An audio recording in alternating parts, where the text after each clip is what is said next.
RK இன்ஃபோடெக்லேருந்து Rajeshkumar. ப்ரீவியஸாக bank நிஃப்டியை predict பண்ணி ட்ரேட் கிரியேட் பண்ணதை இன்றைக்கி நீங்கள் டெப்ளாய் பண்ணியிருந்தீங்கன்னா உங்களுக்கு எந்த மாதிரி ரிசல்ட் வந்திருக்கும்னு செக் பண்ணிவிட்டு நெக்ஸ்ட் நாளைக்கு வெட்னஸ்டே பேங்க் நிஃப்டியில் இன்ட்ராடே ட்ரேட் பண்ணுறதுக்கு கிரியேட் பண்ணலாம். லாஸ்ட்டாக ப்ரெடிக்ட் பண்ண ட்ரேட் பாயிண்ட் ஷீட் இது தான். இதோட multi level support and resistance பாயிண்ட்டும் நான் கொடுத்துருப்பேன். ஸோ இதை வச்சு ட்ரேட் பண்ணியிருந்தோம்னா 3 என்ட்ரிஸ் இன்றைக்கி கிடைச்சதில் அதில் 1 நெகட்டிவாகவும் 2 பாசிட்டிவ் ரிசல்ட்டும் நம்மளுக்கு கிடைச்சதுனால டோட்டல் கிரெடிட் 136 நம்மளுக்கு பாசிட்டிவாக கிரெடிட்டாக வந்திருக்கும். ஸோ ட்ரெண்டிங் மார்க்கெட்னால 2 லாட் எடுத்திருப்போம். ஸோ ஆல்மோஸ்ட் 4080 ருபீஸ் உங்களுக்கு இன்றைக்கி ப்ராஃபிட்டில் முடிஞ்சிருக்கும். ஸோ மல்டி லெவல் சப்போர்ட் பாயிண்ட்டை ஐடென்டிஃபை பண்ணி ட்ரேட் பண்ணியிருந்தால் தான் உங்களுக்கு இந்த 2 பாசிட்டிவ் என்ட்ரியும் கிடச்சிருக்கும். இல்லாட்டி நம்மளுக்கு நெகட்டிவ் என்ட்ரி ஒன்றே தான் கிடச்சிருக்கும். அதில் 112 ருபீஸ் நீங்கள் இறங்கியிருப்பீங்க. ஸோ அதனால தான் எப்பயும் சொல்கிறது, ரிஸ்க் ரிவார்ட் ரேஷியோ அதிகமாக இருக்கும் பட்சத்தில் நம்மளோட multi level support and resistance பாயிண்ட்ஸை கரெக்டாக ட்ரேட் பண்ணி அதுலேருந்து பாசிட்டிவாக ரிசல்ட்டை வந்துட்டு மேக்ஸிமைஸ் பண்ணுறதுக்கு அது வழிவகுக்கும். ஸோ அதை வச்சு ட்ரேட் பண்ணுறது அட்வைசபிள். ஓகே, இப்போ நாளைக்கான ட்ரேட் பண்ண ஷீட்டை கிரியேட் பண்ணலாம். இன்றைக்கி மார்க்கெட்டோட ஹை லோ க்ளோஸ் ப்ரைஸை வச்சு சிபிஆர் லெவலில் கால்குலேட் பண்ணுறது மூலிமா நாளைக்கு மார்க்கெட் ட்ரெண்டிங்காக இருக்குமா இல்லை ரேஞ்ச் பவுண்ட் மார்க்கெட்டாக இருக்குமான்னு ப்ரிடிக்ட் பண்ணிட முடியும். கால்குலேட் பண்ண சிபிஆர் லெவலை வச்சு பார்க்கும்போது சிபிஆர் ரேஞ்ச் 90.2 இது ஒரு மாடரேட் சிபிஆர் டைப்பை இண்டிகேட் பண்ணுறதுனால நாளைக்கு மார்க்கெட் ரேஞ்ச் பவுண்டாக இருக்குங்கிறது எக்ஸ்பெக்டேஷன். அண்ட் ரேஞ்ச் பவுண்ட் மார்க்கெட்டாக இருக்கும் பட்சத்தில் ட்ரேட் செட்டப் ரிவர்சலுக்கு சாதகமாக நம்ம கிரியேட் பண்ணணும். அண்ட் எப்போல்லாம் ரிவர்சலுக்கு சாதகமாக ட்ரேட் செட்டப் கிரியேட் பண்ணுறோமோ அப்போல்லாம் 945க்கு மேலே ட்ரேட்டில் என்ட்ரி ஆகிறது அட்வைசபிள். ரேஞ்ச் பவுண்ட் மார்க்கெட்டில் டார்கெட் அண்ட் ஸ்டாப் லாஸ் எந்த மாதிரி கன்சிடர் பண்ணுங்கிறத இப்போ பார்க்கலாம். ரேஞ்ச் பவுண்ட் மார்க்கெட்டை பொறுத்த வரைக்கும் நம்ம ஸ்ட்ராட்டஜியில் டார்கெட் ஒரு 10 பாயிண்ட்ஸ் முன்னாடியே செட் பண்ணுவோம். எதுக்காகனா ரேஞ்ச் பவுண்ட் மார்க்கெட்டில் ரெசிஸ்டன்ஸ் அண்ட் சப்போர்ட் பக்கத்தில் வரைக்கும் போய் அது டச் பண்ணாமல் ரிவர்ஸ் ஆகிறதுக்கு அதிக ப்ராபபிலிட்டி இருக்கிறதுனால நம்ம 10 பாயிண்ட்ஸ் முன்னாடியே டார்கெட்டாக கன்சிடர் பண்ணணும்.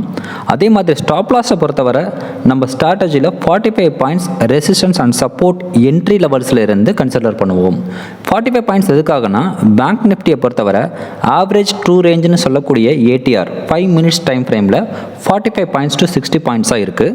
அதாவது பேங்க் நிஃப்டி சாதாரணமாக 5 மினிட்ஸில் 45 பாயிண்ட்ஸ் டு 60 பாயிண்ட்ஸ் மூவ் ஆகுங்கிறது இதோட மீனிங்.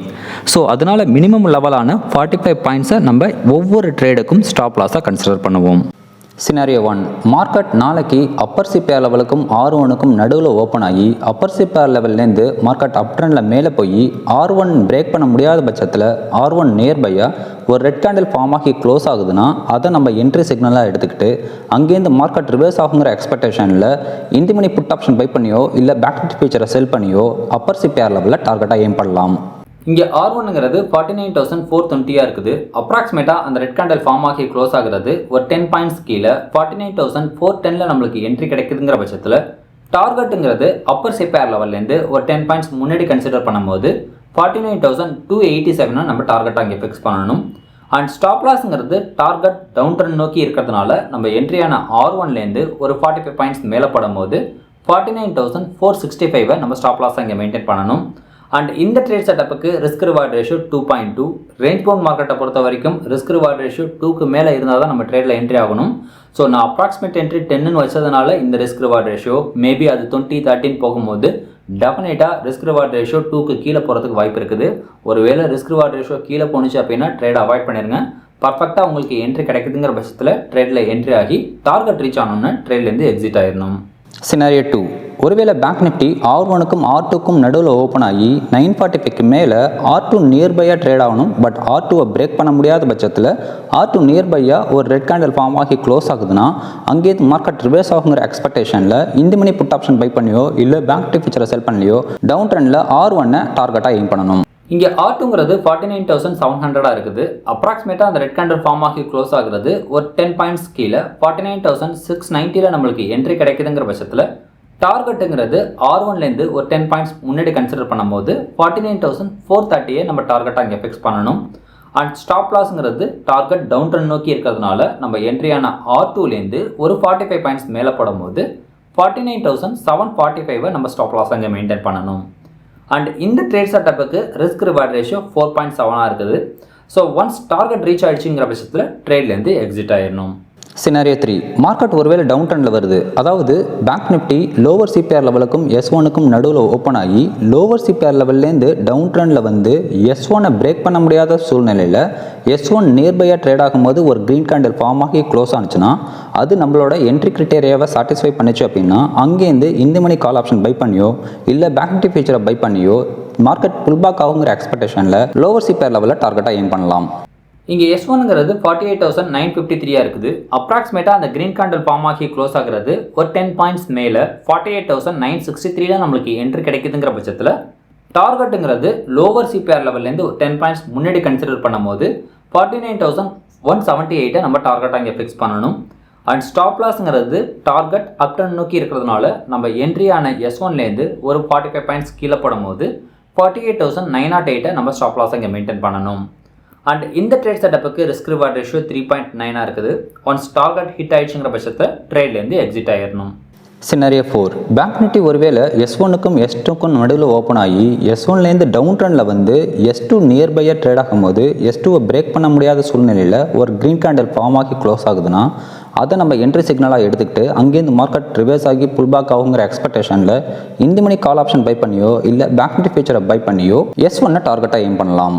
இங்கே S2ங்கிறது 48,765 இருக்குது. அப்ராக்சிமேட்டாக அந்த க்ரீன் கேண்டில் ஃபார்ம் ஆகி க்ளோஸ் ஆகுறது ஒரு 10 பாயிண்ட்ஸ் மேலே 48,775 நம்மளுக்கு என்ட்ரி கிடைக்குதுங்கிற பட்சத்தில் டார்கெட்டுங்கிறது S1 48,953 ஒரு 10 பாயிண்ட்ஸ் முன்னாடி கன்சிடர் பண்ணும்போது 48,943 நம்ம டார்கெட்டாக இங்கே ஃபிக்ஸ் பண்ணணும். அண்ட் ஸ்டாப் லாஸ்ங்கிறது டார்கெட் அப் ட்ரெண்ட் நோக்கி இருக்கிறதுனால நம்ம என்ட்ரியான S2லேருந்து ஒரு 45 பாயிண்ட்ஸ் கீழே போடும்போது 48,720 நம்ம ஸ்டாப் லாஸாக இங்கே கன்சிடர் பண்ணிக்கணும். அண்ட் இந்த ட்ரேட் செட்டப்புக்கு ரிஸ்க் ரிவார்ட் ரேஷியோ 4.1 இருக்குது. ஒன்ஸ் டார்கெட் ரீச் ஆயிடுச்சுங்கிற பட்சத்தில் ட்ரேட்லேருந்து எக்ஸிட் ஆயிடணும்.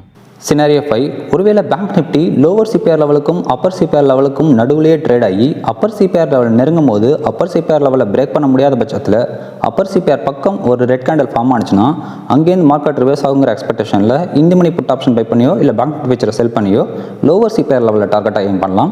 ஒருவேளை அங்கேருந்து டவுன் ட்ரெண்டில் வந்து லோவர் சிபிஆர் லெவலில் பிரேக் பண்ண முடியாத பட்சத்தில் லோவர் சிபிஆர் பக்கம் ஒரு க்ரீன் கேண்டில் ஃபார்ம் ஆகி க்ளோஸ் ஆகுதுன்னா அங்கேருந்து மார்க்கெட் புல்பேக் ஆகி அப்பர் சிபிஆர் லெவலுக்கு போகுங்கிற எக்ஸ்பெக்டேஷனில் இந்த மணி கால் ஆப்ஷன் பை பண்ணியோ இல்லை பேங்க் நிஃப்டி ஃபியூச்சரை பை பண்ணியோ அப்பர் சிபிஆர் லெவலில் டார்கெட்டாக எய்ம் பண்ணலாம்.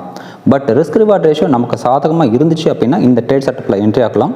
இந்த ட்ரேட் செட்டப்புக்கு ரிஸ்க் ரிவார்ட் ரேஷியோ 1.3 இருக்கிறதுனால நாளைக்கு இந்த ட்ரேட் ஆப்பர்ச்சுனிட்டி வந்துச்சுன்னா ட்ரேட் அவாய்ட் பண்ணுறது அட்வைசபிள். இதை தாண்டி மார்க்கெட் S3, S4, S5 லெவல்ஸில் இல்லை R3, R4, R5 லெவல்ஸில் ட்ரேட் ஆகிட்டு இருந்தால் எந்த இடத்துல என்ட்ரி எடுக்கணும், எந்த இடத்துல டார்கெட் ஃபிக்ஸ் பண்ணணும், ஸ்டாப் லாஸ் எங்கே போடணும், ரிஸ்க் ரிவார்ட் ரேஷியோ எவ்வளோ, இந்த மாதிரி ட்ரேட் டீட்டெயில்ஸோட மல்டி லெவல் சப்போர்ட் பாயிண்ட்டும் உங்களுக்கு இந்த ட்ரேட் பாயிண்ட் ஷீட்டோட அவைலபிளாக இருக்குது. ஸோ இந்த trade point sheet everyday 7:30 to 8:30 week டேஸில் அவைலபிளாக இருக்கும். நீங்கள் மெம்பர்ஷிப்பில் இருந்தீங்கன்னா ஃப்ரீயாகவே அசஸ் பண்ணிக்கலாம். தேங்க்யூ. நெக்ஸ்ட் ப்ரெடிக்ஷனில் மீட் பண்ணலாம். Happy trading.